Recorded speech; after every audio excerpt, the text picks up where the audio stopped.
Salvation Army has an amazing heritage of people who are insane enough to do anything for the cause of Christ and His kingdom.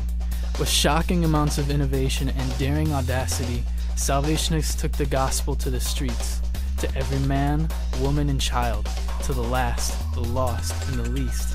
Their faith stopped at nothing, and they lived to see God's kingdom come to earth. It was a vision they chose to take hold of without procrastination and without waiting.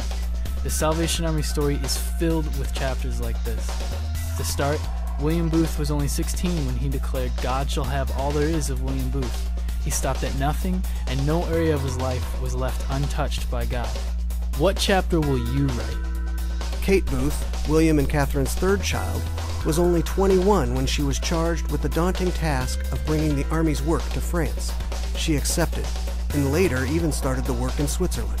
What chapter will you write?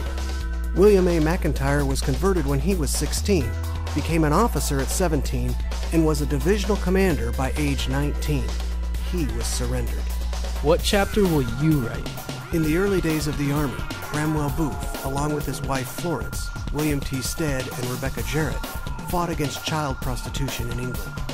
Through thorough investigation, and some might even say scandalous methods, they were able to publish the facts concerning the sex trade at the time, and were able to get a petition signed by 393,000 people to the House of Commons. In the end, they raised the age of consent, outlawed brothels, and made the procurement of prostitution illegal. What chapter will you write?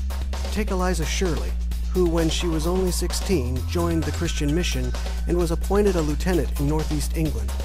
When her parents decided to move to Philadelphia shortly after, she decided to take the Army with her, opening the Army's work with her mother's help at the young age of 17. Later in life, she became an avid Cubs fan, and when she was on her deathbed, the Cubs were in the final games of the World Series. When word got out that she had been promoted to glory, the stadium paused for a moment of silence for this honorable soldier. From fighting for fair trade teas to pioneering contemporary Christian music, they understood the idea of dreaming impossible dreams and doing everything that was necessary to accomplish them. The thing is, it's our Army, our calling, and our time. It starts now. It starts today. We are the Army. And the best part is that our story is still unfinished. We are still writing the Salvation Army story. This is not a dream to wake up to tomorrow, or a vision to realize when we're too old. Now is not the time to wait. Now is the time to stand together as a community and push one another on toward love and good deeds.